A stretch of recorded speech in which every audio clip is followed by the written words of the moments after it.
Bueno, y continuamos en el Federal Modo Tarde, momento de análisis. Vamos ya nomás a ponernos en contacto con Gabriel Slavinsky, que es consultor político, especialista en campañas electorales y comunicación gubernamental, sobre un hecho que tiene que ver, bueno, con las últimas declaraciones del presidente Alberto Fernández. Gabriel, ¿cómo estás? Bienvenido, muy buenas tardes. Hola, buenas tardes, ¿cómo están?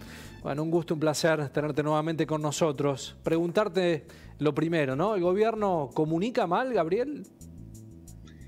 Bueno, yo creo que el gobierno carece de una estrategia general de comunicación y esto se ve afectado en el día a día y tiene al presidente de alguna manera sobreexpuesto en una tarea casi que te diría que faraónica para tratar de explicar, protagonizar, contar, relatar, informar cada una de las cuestiones en diferentes temas. Entonces, uno podría pensar que esto es una estrategia hiperpersonalista del primer mandatario. Probablemente sí. Sin embargo, para hacer una estrategia de comunicación de gobierno, deja realmente mucho que desear. Los últimos errores comunicacionales, ¿vos creés que tienen que ver con hablar de más, con no cuidar el contexto, con un mal asesoramiento, no, yo al creo cansancio, pandémico? Yo creo que hay una estrategia previa del presidente que es de centrarse en estar en primer plano de modo constante. Creo que los errores son efectos colaterales de un diagnóstico previo que es estar en primer plano, en el centro del ring, conduciendo. Entonces esa alta exposición, creo que sumado a intervenciones extensas, tienen que ver con un diagnóstico pensado por el presidente Alberto Fernández, no es improvisado ese diagnóstico, y cuando lo aplica realmente se cometen muchos errores porque es una estrategia de verdad muy compleja, de alta exposición y de intervenciones demasiado prolongadas. Pienso en esto, Gabriel, ¿debe necesariamente mostrar el poder Alberto Fernández en función a tener como vicepresidenta a Cristina, en función a lo que algunos medios hablan en torno a que él no tiene el poder? ¿Esta sobreexigencia puede tener que ver con esto? Sí, yo creo que literalmente y linealmente tiene que ver con esto. Él llega nominado por Cristina, sabiendo de que hay un poder mayor de votos y de historia que lo llevan a ser presidente, y sabe de que su modo de transitar y de articular tanto el frente interno como hacia el exterior es estando en el centro. Es un articulador que lo puede lograr realizar de modo correcto esta labor estando en el centro del ring, en el centro del escenario. Creo que esa es la cuestión principal. Sabe de que lo importante es estar en el medio y creo que sobreentiende de que hay determinados errores que van a suceder, pero prefiere estar en primer plano antes que cuidarse un poco más. Cualquiera le podría recomendar de alguna manera decir, bueno, la verdad es que uno puede estar en el centro con intervenciones más cortas, igual de constantes, pero más acotado en cuanto a las temáticas y en cuanto a la extensión de lo que se dice, tratando de no hablar todo el tiempo de todas las cosas de modo prolongado, porque eso potencia los errores. Gabriel, haciendo un análisis de una Argentina necesariamente federal, lo hemos dicho en varias oportunidades cuando hemos hablado contigo, respecto a una mirada que a mi criterio no está teniendo el gobierno en función discursiva, de hablarle al país, básicamente, ¿no? A todas las provincias de la Argentina. En tiempos pandémicos se ha notado demasiado la aplicación de los DNU, cómo regían, para quién regía. Bueno, en este contexto federal, ¿cómo es el diálogo que notás a tu criterio con los gobernadores de las provincias?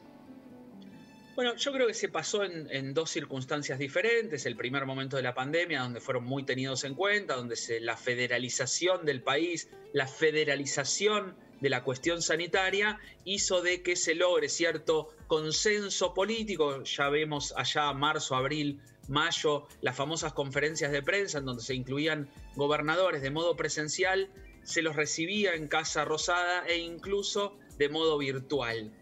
claramente hacia octubre del 2020 y en comienzos del 2021, la confrontación electoral primó tanto a nivel de gobierno nacional como de la oposición, y eso hizo que los gobernadores realmente queden un poco relegados, tanto en la cuestión política general como en la sanitaria, y la batalla, la madre de todas las batallas que se va a dar en lo electoral hacia septiembre y noviembre, se dé tanto en la provincia como en la ciudad de Buenos Aires, sabiendo de que son bastiones que son muy complicados y que determinan demasiado el futuro hacia 2023. Gabriela, también es verdad de que se suma una cuestión adicional, que es que los decretos y las medidas tienen de algún modo menor nivel de injerencia de la Presidencia de la Nación en las provincias, solicitándole tanto a gobernadores como intendentes de que por favor en cada uno de sus distritos administren la mejor forma de adaptación de cada una de las restricciones y las medidas que recomienda o que decreta la Presidencia de la Nación a través del Gobierno Nacional. Gabriela, a tu criterio, ¿cuál es la mirada que tiene la relación por momentos tensa con el gobernador Schiaretti, con la provincia de Córdoba? Bueno, Córdoba desde hace muchos años que es un bastión muy, muy complicado para el kirchnerismo desde aquella situación que se vivió con Cristina, y que me parece que de alguna manera goza y se nutre de cierta autonomía que lo hace siempre el desafío uno de los más atractivos desafíos que tiene el presidente en persona y el gobierno en general. Y encima a nivel electoral tiene un caudal, una importancia que no es un tema menor. Claramente, si te tuviese que sacar una conclusión sobre el planteo estratégico, es: el presidente y el gobierno están buscando dar la gran batalla en provincia y ciudad de Buenos Aires, y si tienen una gran preocupación seguramente es la provincia de Córdoba. Lo que en algún momento fueron grandes virtudes, que es hablar, para el presidente hoy se transforma en una complicación. ¿Debiera tener en temas menores algún vocero de prensa?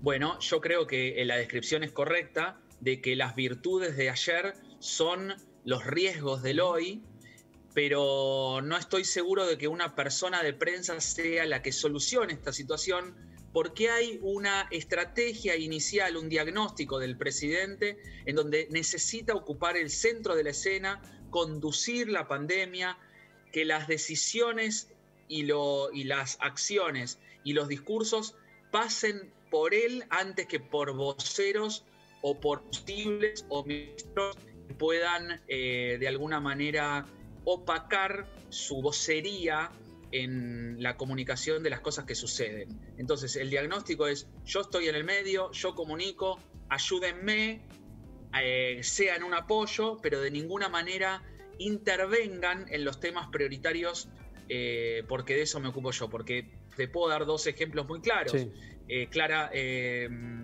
La ministra de la ministra de Salud, Bisotti, tiene un protagonismo por ser la ministra de Salud en un momento de pandemia en estos momentos, pero sin embargo gran cantidad de cuestiones sanitarias las da el mismo Alberto Fernández, lo mismo que Guzmán y la economía.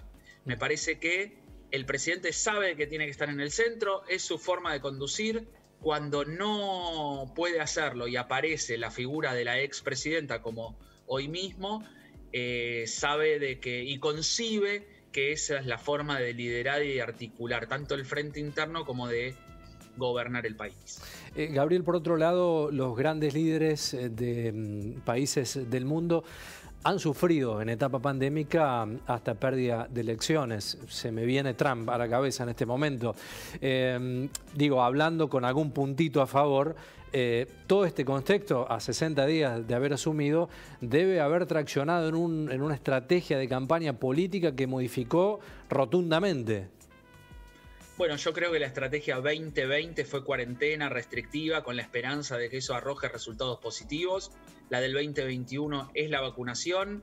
La apuesta de Alberto Fernández fue la vacuna Sputnik y en definitiva hay aspectos que salieron bien y otros no tan bien.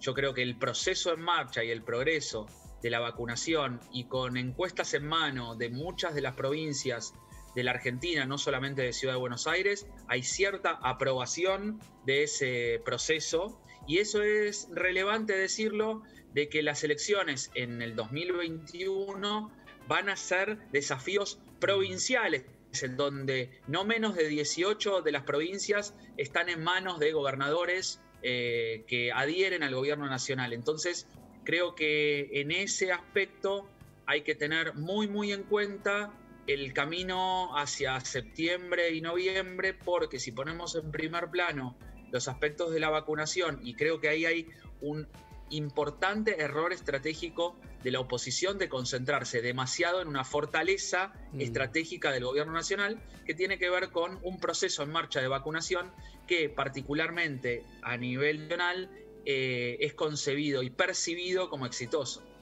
Muchos hablan de que en 60, 90 días va a haber vacuna para todos, y probablemente lo que vos planteas, Gabriel, ¿no? El eje de discusión va a cambiar. Lo último que te quería preguntar tiene que ver con esto de la oposición. Hay un nivel discursivo demasiado elevado en tiempos de pandemia. ¿Cómo lo evaluás? Bueno, la imprudencia, la impaciencia sobre todas las cosas de cierto sector de la oposición no ayudan a la situación en general y reducen el nivel de aprobación tanto de oficialismo como de oposición, cuando en realidad uno diría que el oficialismo, si hace las cosas bien en un momento tan crítico, seguramente va a cosechar gran aprobación, y que si hace las cosas mal, esa aprobación realmente va a bajar significativamente. Yo creo que depende más de la gestión que del discurso, tanto de medios de comunicación como de la oposición, en este caso de Juntos por el Cambio. Creo que sinceramente que tiene que primar un diagnóstico más de campaña en la oposición, en donde si quieren encontrar algún tema que sirva y que sea funcional para conseguir más votos, creo que no es el tema de la vacunación. Me parece que va por otros lados. Bien. Gabriel, muchísimas gracias como siempre. Por favor, un placer, a disposición. Saludos.